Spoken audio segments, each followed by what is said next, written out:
In this episode of the Los Angeles podcast, we discuss the various communities that make up this great city.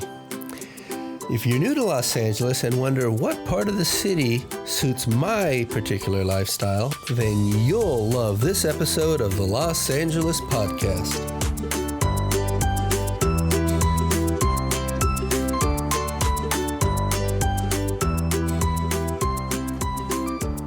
Hello and welcome to the Los Angeles podcast. My name is Joe Copeland, a lifetime resident of the city of Los Angeles and someone who likes to pack up all his belongings every few years and move to another part of town. And I'm Jay Guzman, co-host of the LA podcast, also a longtime resident of LA and the San Fernando Valley. All right. Well, welcome everybody. This is the inaugural episode of the Los Angeles podcast. So we thought we'd start this out by talking about the various neighborhoods here in the city of LA. LA is a huge city of millions of people and dozens of diverse neighborhoods. And whether you live here or new here, maybe thinking about moving here or visiting here, you probably want to know what the different neighborhoods are like. You know, what is the difference between the San Fernando Valley versus the San Gabriel Valley versus the Santa Clarita Valley versus the Antelope Valley and Green Valley? We got so many valleys over here. This city is such a hodgepodge of different identities and these unusual names that usually imply like grand things. Like you go to some neighborhoods that have like an amazing name like Glen something or, you know, Baldwin Hills, and you're like, whoa, you know, there's hills in them Baldwins. Yeah, exactly. But it's just a couple of square blocks and a couple of miles of the same thing, flat land. Right. And, you know, you won't know the intricacies of these various neighborhoods unless you've lived here all your life, you know? Yeah. Like, what's the difference between North Hollywood and Hollywood? Or West Hollywood. Or West Hollywood. Or now they have a place called East Hollywood. Yeah. Right? Or and how about NoHo versus Beverly Glen? Yes. No, not Beverly Glen. Glen Village or... Yeah, Glen, they have Valley Glen. Valley Glen. That was the new incarnation of North Hollywood. Right. And now they have Laurel Grove, which is just on the other side of the Hollywood freeway. I want to live there. Laurel Grove sounds incredible. It sounds great until you actually drive your car through there, and you probably won't want to get out. Got to give me a spot there soon. Yeah, so many various diverse communities. You know, you've got people that live by the beach, the numerous beach communities, in the South Bay, and then the North Bay, although no one calls it North Bay, but that would be essentially north of Marina Del Rey. Marina Del Rey. That's exactly what I was going to say. Yeah, that seems like the obvious geographical right, all the way up to Malibu and Zuma. Pacific Palisades. Yeah, down there. Oh, yeah, up there. Yeah, absolutely. You got the inner city communities, you know, your Downey, South Central. Now they call it Central Los Angeles. Yeah. Leimert Park and all Hyde those Park. Yeah. And can't remember the name of the city with all those hills and those antennas, but I'll think of it in a second. But yeah, it's getting regentrified now. You know, everyone is either moving back into these areas and making them nicer, and property values are going up, so people are getting pushed out. So true. It's a crazy time to be an LA resident. Yeah. Hyde Park. I always just thought of South Central, but oh no, I live in Hyde Park. I'm like, it's the nice part of South Central. I was dating a girl, just as a memory, it just popped into my head. Anyway, she kept telling me, I live in Sherman Oaks, and kept making that reference. And I was like, okay, cool, whatever, you know, because Sherman Oaks is a good area. And when I went to her place, it was actually Van Nuys. But she kept calling it Sherman Oaks, and I thought that was so like, oh, you really want to live in Sherman Oaks. I never said anything, but I was like laughing in the inside, you know? Okay, yeah. Sherman Oaks does sound a lot nicer. Yeah. It's a little more uppity. Yeah. You know? It's a better zip code than Van Nuys. Yeah, a little closer to Ventura Boulevard. Yeah, but she was in the heart of Van Nuys, which was the funny part. She was on Van Nuys and Sherman Way. You couldn't get any more farther from Sherman Oaks than that major intersection. Okay. Well, let's start talking about the nice areas of Los Angeles first. So, that if you could live anywhere in LA, where would it be? I've always been a fan of the Valley. The Valley is an underrated area. People just don't realize how simple it is to live up here. There's plenty of parking. I obviously have a soft spot in my heart for like the Northridge, the Porter Ranches, the Chatsworth area. Anywhere in this general vicinity, even Granada Hills, those are some good areas. There's lots of elbow room. And it seems like everyone's altogether forgotten about the Valley. But, I mean, the hot spots are definitely in the basin, but it's just out of control, expensive. But yeah. I grew up in the San Fernando Valley in the area of Sylmar. Okay, it's in the northeast San Fernando Valley. And I ended up moving when I was about 32-ish, I think I was, to the South Bay because I always, enjoy the beach. And I thought, boy, I would really like to live there. And I actually got a new job, which was in that area. So I went and rented a room from a lady I found in a magazine called The Recycler. This is... I remember that book. Yeah, The Recycler. You got it at 7-Eleven every Thursday, right? Yeah. And you get it to get all the good deals. So millennials are going to be like, they got newspapers every Thursday. So I forgot what we were talking about. You got the room from the lady who... Yeah, well, anyways, the South Bay. So I never thought I would move back to the San Fernando Valley. That's what I wanted to say. Because the weather there is so nice. And, the community is so safe. I really liked the South Bay. I lived in the city of Torrance, which is near Redondo Beach, Manhattan Beach, Hermosa Beach. Just the lifestyle was so nice. People are just laid back and chill. The beach communities are really nice. The kids, over in other parts of LA, they're all into bad things like, graffiti and gangs and tagging. But over there, the kids just want to go surfing, It's like, wow, I can't believe how innocent the youngsters were. I kind of felt like, I was watching Andy Griffith's show or something. Yeah, you're in a time warp of some kind. Yeah. It seems like a natural conclusion, though, to think that if you're close to something as beautiful as the beach and so natural of an occurrence to sit there and watch the waves, that would draw you in as a kid, because alternatively, if you're in the inner city, there's nothing of natural beauty to draw you in to like focus your energy or attention. Yeah. And it was a very healthy atmosphere. If you weren't into surfing, you were riding your bicycle, you were rollerblading, you were into some type of aquatic activity. It could be scuba diving, swimming, paddleboarding.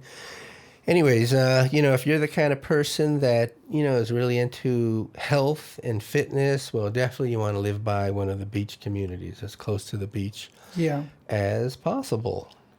So if I had all the money in the world, I would definitely probably like to live by the beach, although that's not the most expensive areas. Really super exclusive areas are like your Beverly Hills, okay? That always kind of gets the big name, but really the most exclusive area is Bel Air, okay? That's where the mega rich live, the super rich, where you can't even see the homes, okay? Because they're shielded behind 30-foot, trees and natural landscape. Yeah, like hedges and stuff like that. So, surprisingly, though, there's so many other areas that are really rich, that are just wealthy and exclusive. But yeah, they're peppered all over the city. Studio City, for example, and Toluca Lake, those areas are really nice. Woodland Hills and Calabasas, which are also part of the valley, are extraordinarily wealthy and secluded. And, my best friend, Kim Kardashian, lives there. And I haven't talked to her in a while, but I think she lost my number. Okay. Nonetheless. Yeah, and my buddy Justin Bieber, he lets me drive his Maserati around in Calabasas every time I come by. He's so generous. I've always liked him for that reason, the Maserati. I talked to some people in Calabasas, and they say, they hate it when Justin Bieber speeds through the neighborhoods in his Maserati. I know, poor kid gets the blame for everybody who spins their tires too fast. Like, it's Bieber again. Hey, I caught you saying Calabasas. Really funny. Is I that know, I don't know where that came from. You suddenly became Canadian. I've been watching too much YouTube, I guess. Yeah. Well, it just reminded me, like, a lot of people say LA really weird too. You ever notice that people say, like, they say LA, but some people call it Los Angeles, other people call it Los Angeles, and other funny names. Yes, you're right. Yeah. Absolutely. Yeah, I've always called it LA, but it almost seems like I'm being lazy and not enunciating when I say LA. So I feel kind of embarrassed. Just because we grew up here, we know what people call our neighborhoods. Mm-hmm. Sometimes I'll hear people say, I'm from Cali. And right away, they stick out like a sore thumb. It's like, no, you're not. Because we never say Cali. We say the whole word. Yeah. I'm from California, okay? Yeah. It's like people will say, I'm from San Fran. It's like, we're going to San Fran. It's like, no, we say the whole thing because we're laid back. We're not in such a rush here in Los Angeles that we can't pronounce the whole name of a city. It's like San Bernardino. I don't say I'm from San Bern. Or San Berdue. Or I'm from San Fer, right? Yeah. Although they actually did say that because you grew up in San Fernando. I know everyone called it San Fer. San Fer, yeah. From San Fer. Yeah, it was kind of a ghetto gang way of saying that you're the from. moniker for the area, Yeah, like if you're a real badass, you're too bad to say San Fernando. I don't know. Yeah. But let's see. We're talking about good areas. One of the other things is that it's so easy to find yourself in the valley. Everything's, a square. It's a grid. It's so easy. It's numbered, from the east side with the lowest numbers, and the numbers increase as you progress westbound. Right. And from the south, numbered smaller, and they increase as you go northward, further away from downtown. It's super easy. The grid is, big major boulevards, multi-lanes, so much parking. I hate when I go into like other parts of LA and there's limited parking or confusing ways to get around in streets or. Yeah, that definitely is a big problem. If you go into Hollywood, let's say, limited parking, Koreatown, downtown LA, also a lot of parking issues over there. San Fernando Valley, lots of parking, somewhat newer neighborhood. It seems like maybe some of the nicer neighborhoods tend to be the newer neighborhoods, like Santa Clarita, Valencia area. A lot of new homes, less than 20 years old. Oh, yeah. Simi Valley, nice neighborhood. Yeah, bedroom clean communities that are just a little bit further beyond the reach of the LA city limits. But yeah.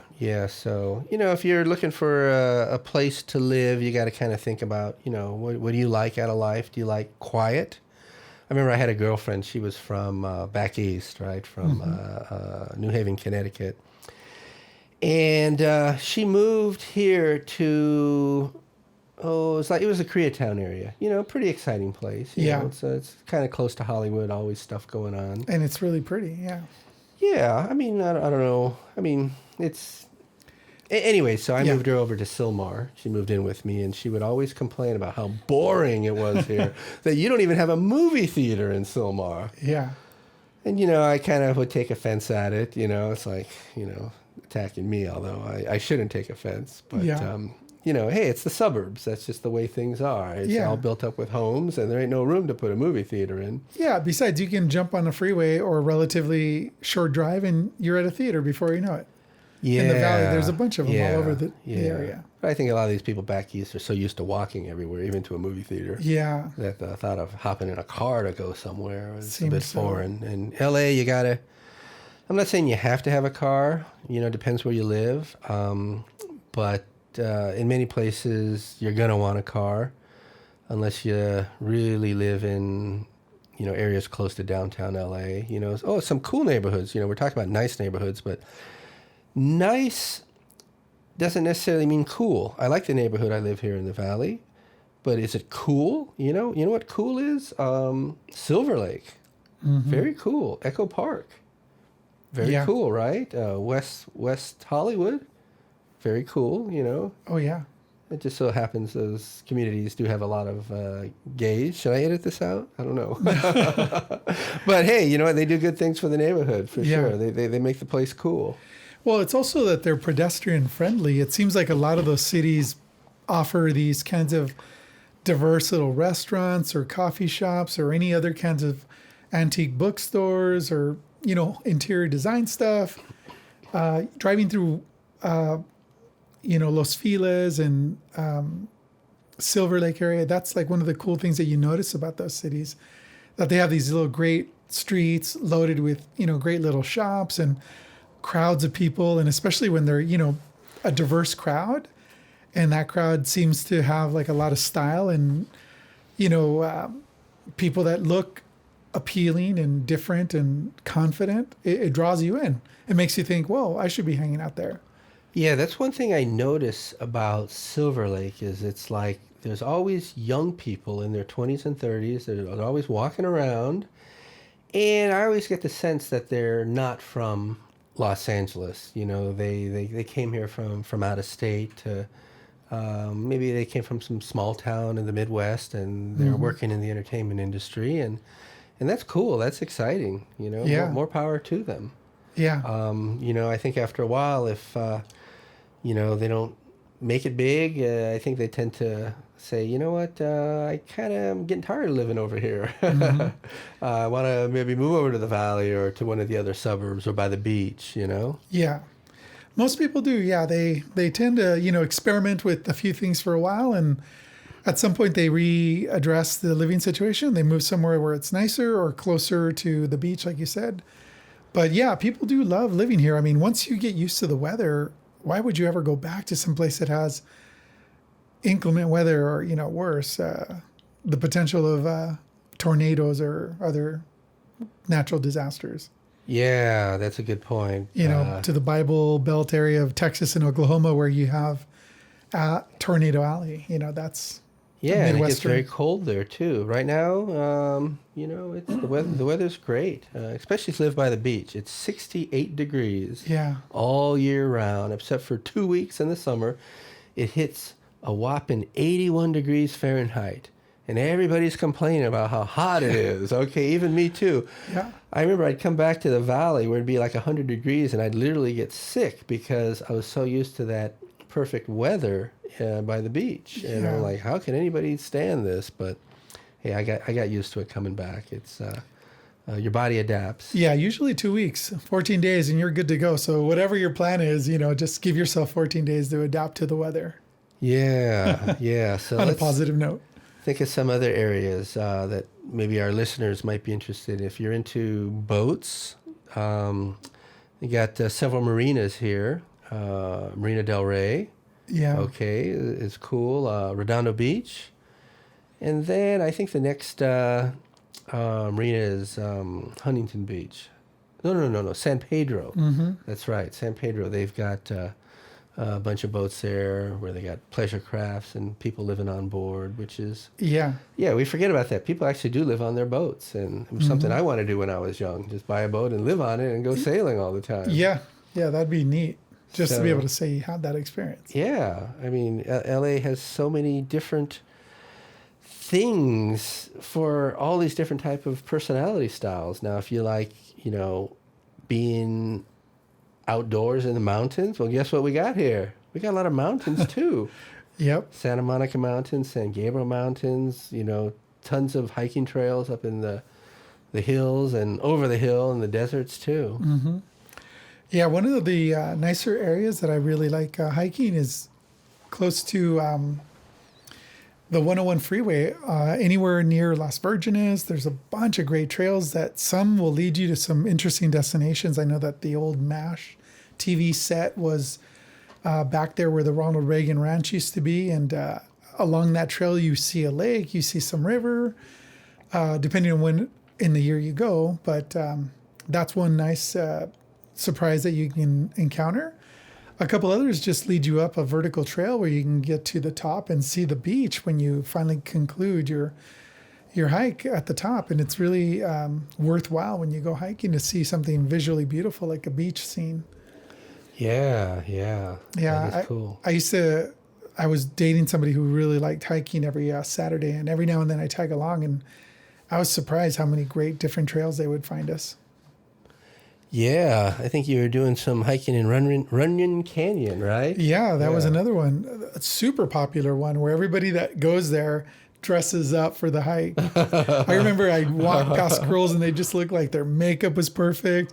They were wearing all the brand name workout clothes. And I'm like, this girl's not here really for the hike. She's here for the potential. I'm going to take a selfie with a star or someone famous. Wearing like organic yoga pants. Yeah, organic yoga pants. Those are back in. I'm totally telling you, it's going to be 2020 summer fashion.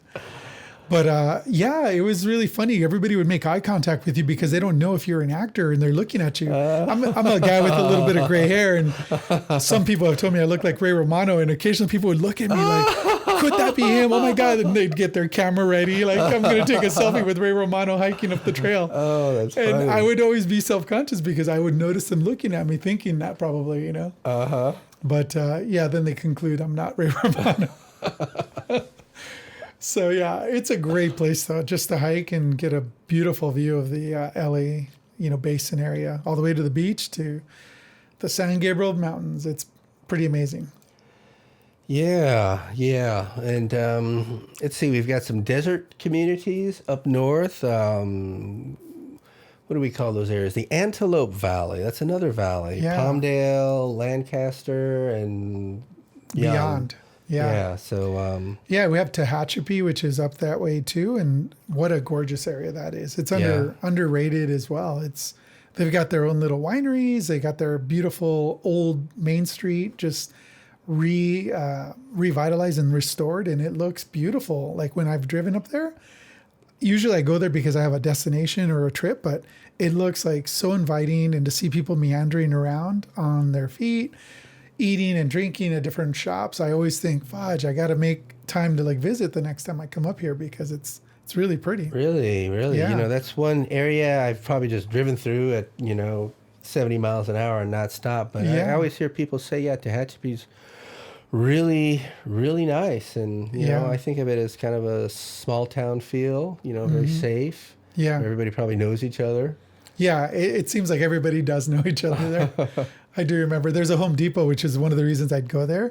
And I'd ask them, and they, the people that worked there, I'm like, oh, tell me about your, Tehachapi. And they would just love it. And they would tell me little stories that made you feel like they're so connected to their neighbors and they really know the area. And it's kind of a romantic idea to visit a little town like that. Huh. And it's not that far, just like a little. I might have to plan a little day trip out there. Yeah, just, we'll have to check out. Grab my camera and, experience life in it's kind of a desert area, but it's kind of a little green spot in the desert. Yeah. It's nestled around some mountains, and it gets all green hills and beautiful weather up there. Yeah, a lot of windmills there, right? Yeah, that's another cool thing to look at. I know most everyone in LA has seen windmills, but that's typically on their way to Palm Springs and stuff. And it's nuts over there because it's always blowing heavy. But it's windy up in the northern part of the county, but it's also beautiful. I mean, they're spacious. They're laid out in such a way that they look really nice. And as you drive up, I kind of have a little lovey-dovey affiliation with that area. Oh, okay. Yeah, I always like seeing those windmills closer to home than Palm Springs. Yeah. I thinking of one more valley we neglected to mention, and that's the San Gabriel Valley. Yeah, that's right. And I know quite a bit about that area because I lived there for 6 years. Mm-hmm. After I left the South Bay, I actually lived downtown for a year, down in Little Tokyo, just to see what inner city life in the Civic Center was like. Yeah. And then I ended up moving to city of Rosemead. And this is a fascinating area. If you like Chinese food, you're going to love the San Gabriel Valley.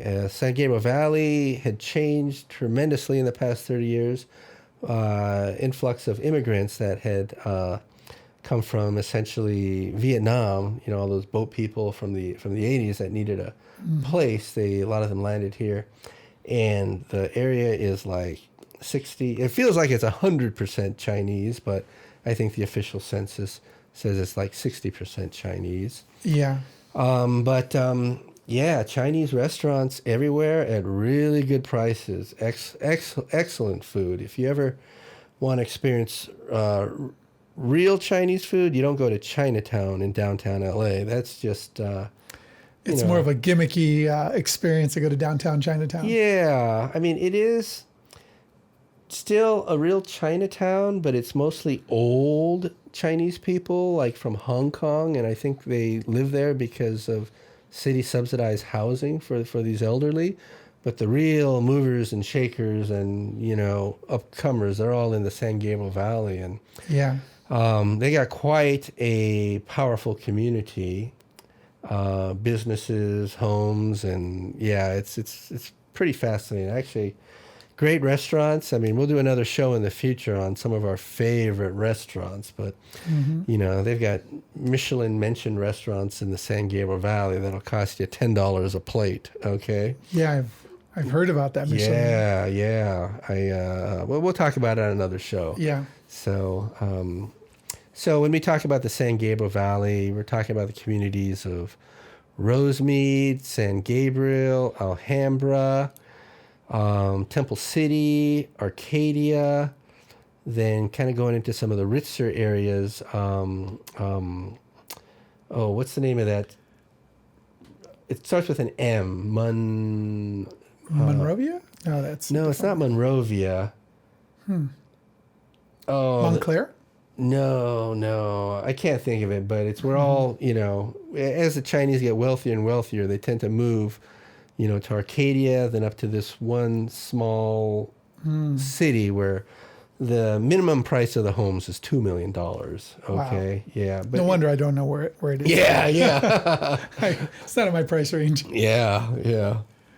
So, in South Pasadena. So yeah, I've been there. That's a nice part of town. Yeah, that's a nice area as well. And then even Pasadena would be considered the San Gabriel Valley. Yeah, that's right. Yeah, there's a lot of great areas here. Eagle Rock too is another spot that's really kind of cool. There's a lot of redevelopment there. I was just there doing some sightseeing briefly, driving through there, and there was a lot of similar things. Just new businesses, cleaning up the Main Street, boulevards, and all these little businesses revamping restaurants and that sort of thing. Yeah, it's definitely a hipster area for sure. You know, you got some bars and nightclubs showing up over there. Good friend of mine, Gerard Lolly. Good old Gerard. Yeah, he does some DJ work, and he invited me to watch him spin some vinyl, which apparently is very rare these days. But an older guy that's got quite a large collection of vinyl, and I guess he gets a lot of gigs in little bars playing his beats. Yeah. So, what else? What other areas are we neglecting? Well, you did touch on it, and I glazed over it too fast. But the Antelope Valley is a pretty nice area. Great housing, lots of great businesses, and good employment opportunities up there. So that's an area that's still expanding and still has a lot of potential. But yeah, the disadvantage is it's a little more further from downtown LA. It's a bit of a drive, but if you can, put up with the drive, it's a good place to live. And that's assuming you work in downtown LA. If you've got a home-based business, internet business, and you don't have to drive, that might work for you. Yeah, if you get a lot of bang for your buck up there. The desert air. I love breathing. I don't know why. It just smells good. Yeah. When the wind blows over the hills here from the desert, it makes me feel kind of warm and fuzzy inside. You must be talking about the Santa Ana winds. Exactly. Yeah, those lovely winds. You smell the, I think of that Eagles songs, that smell of Lolita, Rosita, or something, the sagebrush. Patchouli. There's a smell of patchouli in the air. Yeah, there's a quality to a warm breeze from the desert. It's part of LA. Living here, especially during the early spring nights and summer nights, you feel that warm air just, coming in from the desert. It's a really nice feeling. It makes you want to stay outside till like 9 or 10 o'clock at night. Yeah. That does feel good. So, All right, so we talked about, I'm sure we're forgetting areas. I probably should have put up a map on the screen so we could cover them all, but those are the ones that stand out in my mind. So, sometimes I notice when people come from out of state, like just a couple days ago, I saw a moving van pull up to kind of a sketchy neighborhood in the inner city, an area called MacArthur Park, which in the past used to be, just full of drug gangs and, homeless and stuff like that. And, this young gal had, she was offloading her furniture. I'm like, you know what? That probably wasn't the best choice of areas to sign an apartment lease. Yeah. So what would be a few areas that probably aren't so nice? We got to be balanced here. LA is not all, Hollywood, okay, where everybody's rich and famous and, basking in the sun. There are some there are some pockets of questionable areas. Yeah. It's hard to talk bad about my favorite city, but overall, there's some eastern parts of the valley that are not ideal. Some people would say Pacoima could be questionable. Other parts of North Hollywood could be a little sketchy as well. Yeah. I think anywhere where there's a mix of industrial businesses and residences, that's always like a bad combination. Yeah. So if you drive around town and within a couple of blocks you can see a warehouse of some kind close to your home, probably not the ideal spot where you want to live. Yeah. Yeah, actually today I was parked under a tree in Lincoln Heights, okay, which is just east of downtown LA, just, we're talking 3-4 miles. And it's a predominantly Hispanic community, we consider that East LA, Lincoln Heights, Boyle Heights, East LA. And, I was just watching some videos on my iPad, and I hadn't seen a real drunk walk down the street for a long time. But here was this woman, Hispanic woman, that was totally drunk, okay? Oh, my God. Walking in the street. Was that my sister again? I told her to stay inside. Sorry about that. Yeah, and I'm like, well, I know this ain't the best of areas, but I couldn't believe it. I didn't park my vehicle there for less than 1 minute, and this, I thought this guy was going to hit me up for money or something like that, and she just sat right behind my vehicle the whole time talking to herself. Oh. So I'm not saying Lincoln Heights is a bad area by any means, but I don't know, if you're new to LA, it's probably not the most beautiful of areas. It's a working class neighborhood.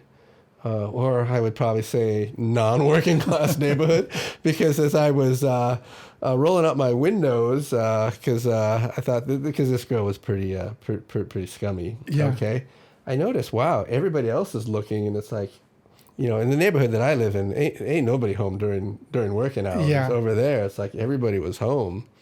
So, I'm not making any judgments. It's just part of the community. Maybe the youngsters support their elderly, which I think is great. Allows them to stay home. So some other areas that not so good. Definitely MacArthur Park area, It's not too good. Which is amazing, because you could be in a really bad neighborhood, but a few blocks later, you could be in a really good neighborhood. Like, it's so true. What's that community just west of MacArthur Park with all those beautiful homes where the mayor's mansion is? Oh, Holmby Hills? No, that's further west. Oh, yeah. Holmby Hills is where Hugh Hefner lived. Okay, that is really exclusive. And Aaron Spelling, he has the biggest home in Los Angeles, 64,000 square feet. Holmby Hills is on the border of Beverly Hills and Bel Air. That's really nice. No, when you drive on 3rd Street headed west towards the Fairfax area, Miracle Mile, it's like, wow, we go from MacArthur Park to all these beautiful homes. Yeah, I just can't remember what they call that area, but I know what you're talking about. Yeah. Even along Wilshire, just north of Wilshire, after you get out of Koreatown, headed west, there's a really beautiful area there too with, nice homes as well. Like we're 6th and just west of Western. Okay. And north of Wilshire, there's an amazing community of, they look like embassies, some of those houses. Yeah. I think we're kind of talking about the same area there too. Yeah, I just can't remember what it's called. Yeah. And then, keep going. You got the Jewish area there, Fairfax area. Oh, yeah. I was actually just there yesterday, and I thought it was kind of odd because I always think of this as being the Jewish area, but it seemed like about 25% of the businesses, the writing was in Arabic. Oh, nice. Yeah. And I'm like, well, wait a minute. They're neighbors no matter where they go. Exactly. I was like, what's up with that? Okay. Can't you leave each other alone? Yeah, stay on the opposite side of town. That's But cool. I was kind of thinking about that, and I said, well, you know what? Just because you speak Arabic doesn't mean you're not Jewish. We Yeah. just assume if you write in. I'm saying there's a lot of Iranian Jews, probably a lot of Iraqi Jews that probably came to settle in the Jewish neighborhoods around Fairfax and Pico. Yeah. It's a diverse city with so many more cultures that we don't even fathom, I'm sure. But it's an amazing thing to just drive around and, almost feel like you just transitioned into a different community because, like you said, the population density there is of a certain type, or the businesses that cater to them are addressing that language or that culture. Yes, that's so true. I mean, we could do another show just on the ethnic diversity of Los Angeles and the different areas where different communities live. You got your Korean area, Hispanic area, Jewish area, Armenian area, African American area. We're forgetting. Oh, white people live here too. Oh, they still do? What? They didn't all move to Simi Valley. Okay. But, Yeah, Orange County and Simi. that'd probably be good for another show because that one a little more complex and really interesting on why different racial groups tend to live in certain areas. And then there are certain ethnicities or races that are spread equally everywhere, like the Koreans. Yeah. Yeah, there's definitely a lot of Koreans in Koreatown, but you know what? Koreatown is not an exclusive place to live. It's actually the densest community in the entire county of Los Angeles. So if you like big homes and lots of space, when Koreans are pretty hardworking people and they make a lot of money, they don't stay in Koreatown, and they really spread out everywhere. Actually, the neighborhood that I live in right now, we have a lot of Koreans over here. But they're everywhere, yeah. Yeah. And then, we got the Chinese as well, and Cambodians, the Vietnamese, right? And then, within the Latin American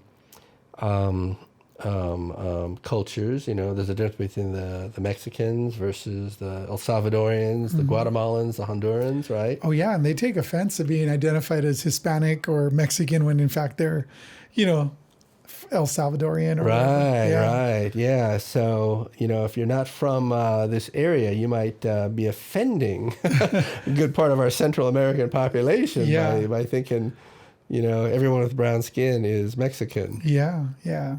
It's a very cool thing to sort of open yourself up to whatever you learn through your encounter with people too. Because oftentimes when I stop for street tacos, you sort of, chit chat with people that are waiting in line, and you see a little bit of everything, Caucasians, Asians, and Hispanics all coming together for food on the street or in a restaurant or a coffee shop. So it's a pretty awesome little experience to be in such a It is, petri dish of people. We our culinary experiences here in Los Angeles, I think there ain't anywhere on the planet that has the variety that we have here.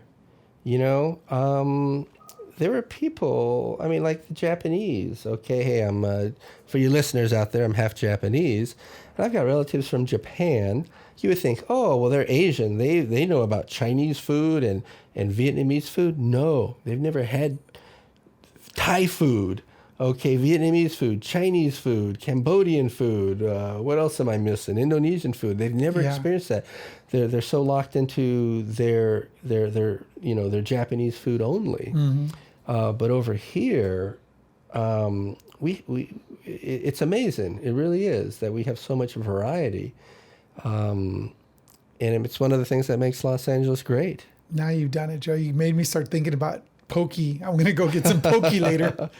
All right, I'll join you. Yeah, there's a spot down the way here. Oh, really? Yeah. Okay. Well, cool. No, you're right. It's incredible how much good food there is here, and every culture brings out their best. And if they don't produce the good food that people like, they don't survive. So obviously, the places that are still in business are worthy of patronage. People keep going to them. Otherwise, they won't survive. Yeah, no doubt. Yeah, LA is definitely a foodie culture. Yeah, foodie little town. When you drive down the street, what do you see most? Yeah, restaurants. Everywhere you look. Yep. Yeah. And even some on the street. LA changed their, I don't know if it's just LA, but yeah, a couple of years back, street merchants wouldn't be able to sell very much food because the police would come and confiscate their food or throw it out. And laws have changed, and now everyone is selling something on the sidewalk. I was on my way over here and I drove by a Target right in front of the Target driveway into the Target mall. They had a taco stand on the sidewalk right there. They're just set up and people are gathered, and waiting their turn to get their collective taco. And it's amazing. That's another unique quality of living in LA that you can see now.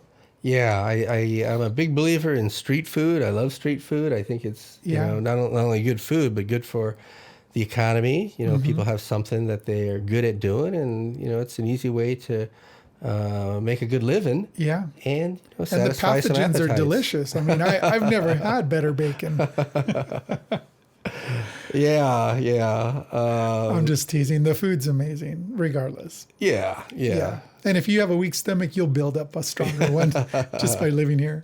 That's right. It's a form of immunity. Yeah, it's a maturation of living in LA. You got to develop a stronger stomach. Yeah. Well, anyways, this is our first show. I think we're going on about 40 minutes.